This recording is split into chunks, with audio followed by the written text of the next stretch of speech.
विघ्नेश्वराय वरदाय सुरप्रियाय लंबोदराय सकलाय जगद्विताय नागाननाय श्रुतियज्ञ विभूषिताय गौरीसूताय गणनाथ नमो नमस्ते।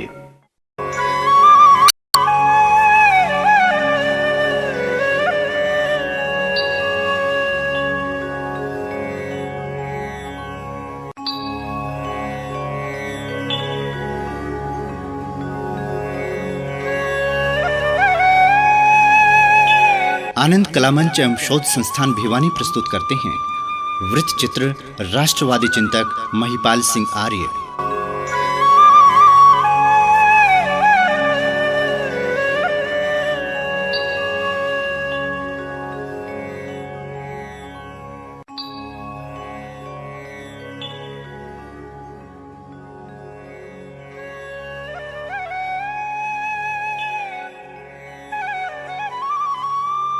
विद्या की देवी मां सरस्वती की पूजा करते हैं हम सुख समृद्धि की कामना और सोई हुई चेतना को जगाने के लिए। ये सोई हुई चेतना व्यक्ति की अपनी भी हो सकती है और किसी राष्ट्र व समाज की भी, पर क्योंकि व्यक्ति किसी भी राष्ट्र व समाज की इकाई है, इसलिए प्रत्येक राष्ट्र व समाज अपने व्यक्तियों की सुख समृद्धि व विकास के लिए प्रयास करता है और उसके प्रयासों में भागीदार बनते हैं वो व्यक्ति जिन्हें अपनी नहीं बल्कि संपूर्ण राष्ट्र व समाज की चिंता होती है।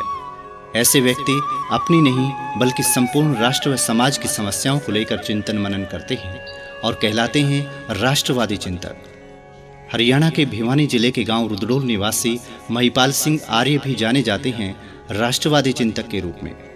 बच्चों, महिलाओं और युवाओं से संबंधित राष्ट्रीय योजनाओं अथवा सामाजिक गतिविधियों के क्रियान्वयन में रुचि रखने वाला बच्चा जानता है कि गांव रुद्रोल के महिपाल सिंह आर्य कौन हैं। मैं महिपाल सिंह आर्य गांव रुद्रोल जिला भिवानी से बेटियां देश की शान फाउंडेशन के जिला महासचिव हूं और मैं 10 साल से लगातार बेटियां बचाओ अभियान में लगा हुआ हूं और इससे मुझे 70% सफलता मिली है। सीता का अवतार बेटियां, इंदिरा का आकार बेटियां, झांसी की रानी का प्रतिबिंब, नूरजहां का श्रृंगार बेटियां, कभी फूल कभी बाग बेटियां, कभी गीत कभी राग बेटियां, रवि चेतन अचेतन में कभी श्रवण कभी भाग बेटियां, बेटों से नहीं कम बेटियां, आगे रही हरदम बेटियां, तकदीर को अपने बदलने में खुद रखती हैं दम बेटियां, बेटों से न तोल बेटियां, समझो है अनमोल बेटियां, मुझको आने दो धरती पर सदा ये बोले बोल बेटियां। जी हाँ, अपने गीत व कविताओं के माध्यम से बेटियों को बचाने की बात हो या फिर महिलाओं के मान सम्मान को सुरक्षित रखने की दिशा में राष्ट्र व समाज का कोई कदम, महिपाल सिंह आर्य कदम कदम पर राष्ट्र व समाज के साथ मिलते हैं। आपने अपने प्रयासों से युवाओं को संस्कारित करके उनमें देशभक्ति का जज्बा भरा है। आपने अपने गीत व कविताओं के माध्यम से बेटी बचाओ के साथ साथ जल बचाओ जीवन बचाओ का नारा भी दिया है। इतना ही नहीं, आपने इन क्षेत्रों में काम करने वाले व्यक्तियों को सम्मानित भी किया है। आपसे प्रेरणा व प्रोत्साहन पाकर बहुत सी बेटियां आगे बढ़ी हैं। मैं सभी लोगों से ये संदेश देना चाहता हूँ कि जीवन है वो बहुत ही एक्शन भंगुर होता है। हम अपने जीवन में अच्छे काम करने चाहिए और सबसे पहले देश के प्रति सोचना चाहिए कि ये देश बचेगा तो हम बचेंगे। मैं सोचता हूँ वतन के लिए, मैं लिखता हूँ वतन के लिए, मैं गीत गुनगुनाता हूँ वतन के लिए, मैं साथ मांगता हूँ वतन के लिए, मैं हाथ बढ़ाता हूँ वतन के लिए। वतन उन्हीं का है जो सिर पर कफन बांधे फिरते हैं, वतन के लिए वतन के लिए वतन के लिए। आपके इस तरह के प्रयासों के फलस्वरूप बहुत सी उल्लेखनीय संस्थाओं, प्रशासन और व्यक्तियों ने आपको कई बार सम्मानित किया है। कहा जा सकता है कि बहुत ही कम समय में आपके प्रयास रंग लाए हैं और आपको जाना जाता है राष्ट्रवादी चिंतक महिपाल सिंह आर्य के रूप में। आपके व्यक्तित्व एवं कृतित्व पर टिप्पणी करते हुए ये हैं साहित्यकार, शिक्षाविद, कवि एवं रंगकर्मी डॉक्टर मनोज भारत। राष्ट्रवादी चिंतक महिपाल सिंह आर्य हमारे प्रांत की एक दिव्य विभूति है, राष्ट्र की धरोहर है। आज के इस भौतिकतावादी स्वार्थ के युग के अंदर जब व्यक्ति केवल अपने बारे में सोचता है, अपने लाभ हानि का ध्यान रखता है और धन के पीछे दौड़ता है, अपने ज़्यादा से ज़्यादा कुल के बारे में सोचेगा, परिवार के बारे में सोचेगा, समाज के बारे में सोचेगा। इससे विस्तृत सोच किसी भी व्यक्ति की बड़ी दुर्लभ होती है, लेकिन महिपाल सिंह आर्य एक ऐसे व्यक्तित्व हैं जो राष्ट्र के बारे में सोचते हैं। इतना व्यापक दृष्टिकोण और आज के इस युग में वास्तव में ऐसा व्यक्तित्व वंदनीय है, और उनके बारे में डॉक्यूमेंट्री बन रही है। ये हमारे लिए और बड़ी खुशी की बात है। इसका हमें हृदय से स्वागत करना चाहिए और उनके व्यक्तित्व को और अधिक लोगों के सामने लाना चाहिए। और वो महर्षि दयानंद के आर्य समाज की ध्वजा को थामे हुए हैं, जिन्होंने समाज में व्याप्त कुरीतियों के विरुद्ध अपनी आवाज उस काल में उठाई थी। आज भले ही हमारा देश स्वतंत्र हो, आज की हमारी लड़ाई अंग्रेजों के विरुद्ध नहीं है, शोषण के विरुद्ध नहीं है, लेकिन अन्याय, विसंगतियों और सामाजिक विद्रूपताओं के विरुद्ध है। आज की हमारी सबसे बड़ी लड़ाई भ्रूण हत्या के विरुद्ध है, और महिपाल सिंह जी आर्य ने अपने इस दायित्व को बखूबी निभाया है। उन्होंने बेटी बचाओ अभियान में अपने जीवन को समर्पित किया है। स्वयं अपने व्यक्तिगत कोष से समाज को जागृत करने का बीड़ा इन्होंने उठाया है। इन्होंने बेटी बचाओ अभियान के बारे में जगह जगह रैलियां, जन जागरण, सेमिनार, नाटक और संभाषण किए हैं, और अब भी उनकी यह साधना निरंतर रूप से जारी है। उन्होंने न केवल यहाँ तक समाज में नैतिकता की प्रतिस्थापना के लिए हमारे पत्र पत्रिकाओं में आने वाले अनमोल वचन, सुभाषित, सूक्तियों का स्वयं के हाथ से संकलन करके, देखिएगा कितना मुश्किल काम है कि प्रत्येक अनमोल वचन को डायरी में अपने हाथ से लिखना, कितनी आत्मीयता से, कितनी साधना से, कितनी लगन से काम करते हैं, और फिर उन संकलित वचनों को अधिकारियों के अंदर, अध्यापकों के अंदर, बच्चों के अंदर बांटना। उनकी तपस्या वास्तव में स्तुत्य है, वंदनीय है। ऐसे महामनीषी श्री आर्य का मैं हृदय से अभिनंदन करता हूं, उन्हें नमन करता हूं, उनका वंदन करता हूं, उनके चिरायु होने की कामना करता हूं। कहा जा सकता है कि राष्ट्रवादी चिंतक महिपाल सिंह आर्य का ऐसा व्यक्तित्व घर बैठे बैठाए या एक दिन में नहीं बन गया है। इसके पीछे हाथ रहा है उनके संस्कारों, परिवेश, मित्र, रिश्तेदारों और उनकी धर्मपत्नी व बेटियों का। सबसे पहले परिचय आपके गांव रुद्रडोल का, जो रखता है अपनी एक खास पहचान। जी हाँ, भिवानी जिले का गांव रुद्रडोल, जो पड़ता है चरखी दादरी से सतनाली को जाने वाले सड़क मार्ग पर पड़ने वाले गांव रामबास के दक्षिण में मात्र 2 किलोमीटर और 386 मीटर की दूरी पर।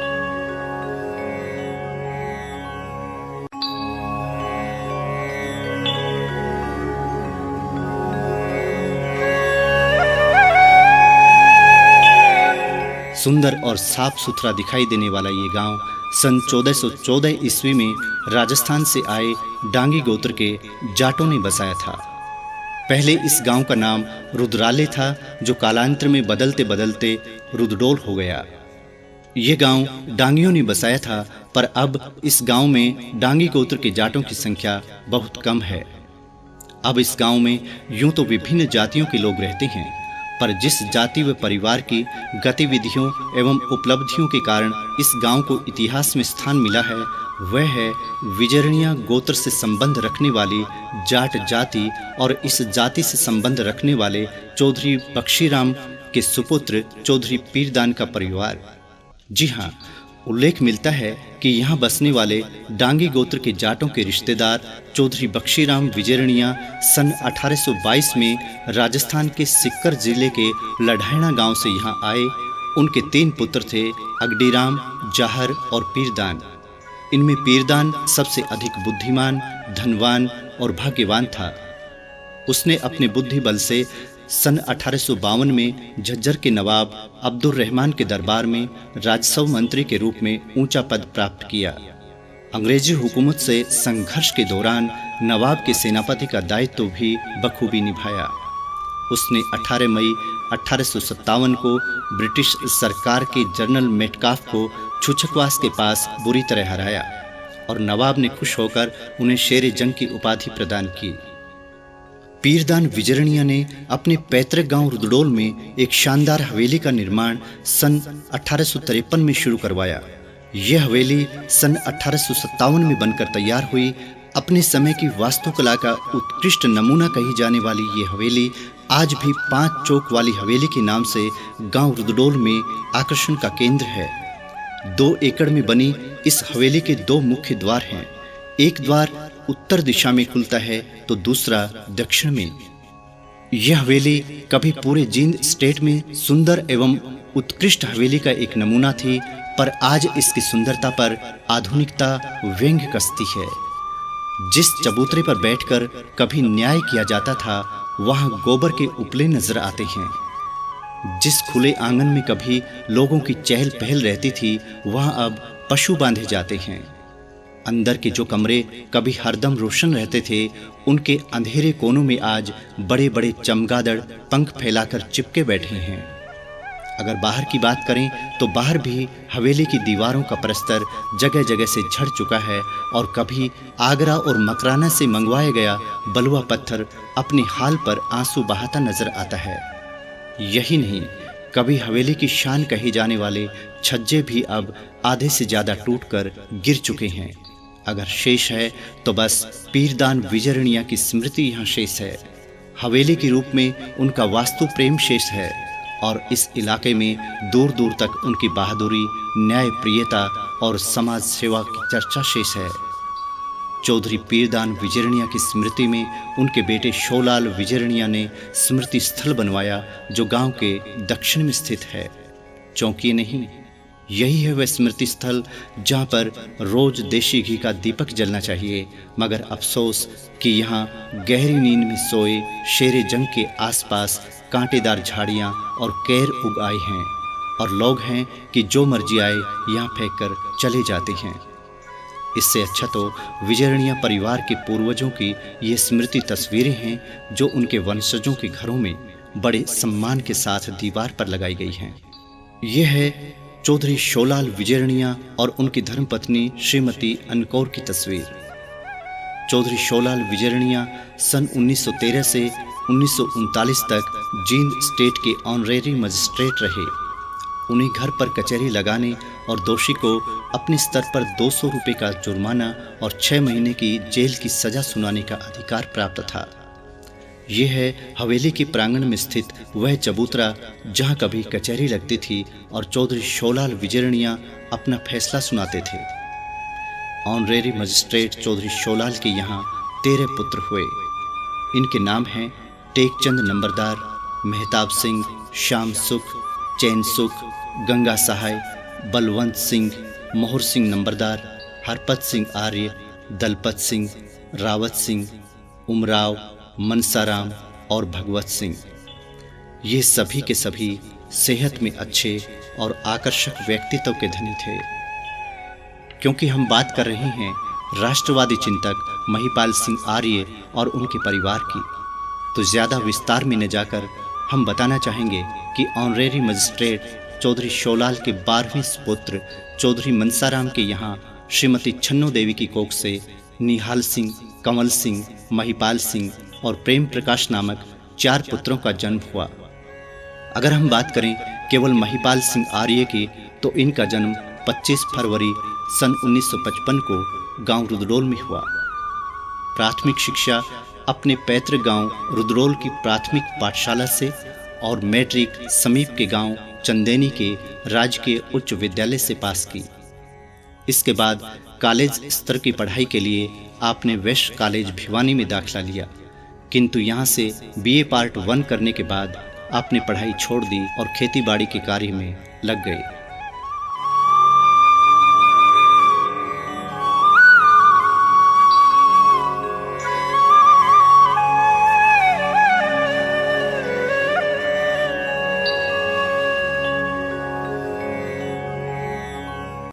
का एक विशेष अनुभव ये रहा कि यहाँ आपको पहली बार मंच पर कविता पाठ करने का अवसर मिला। इसके बाद आपने खेतीबाड़ी का काम करते हुए विभिन्न विषयों पर बहुत सी कविताएं लिखी और उन्हें बहुत से मंचों पर प्रस्तुत किया। अपनी कविताएं रचने के साथ साथ आपको अन्य रचनाकारों की कविताएं व सुविचार संकलित करने का भी शौक है। आप इन्हें अपनी डायरी में लिखते रहते हैं और जब डायरी पूरी हो जाती है तो किसी प्रबुद्ध जन को अपनी डायरी भेंट कर देते हैं। महिपाल सिंह आर्य को राष्ट्रभक्ति और न्यायप्रियता के संस्कार अपने दादा परदादा से मिले हैं, तो व्यवहार कुशलता और समाज सेवा की भावना के संदर्भ में आप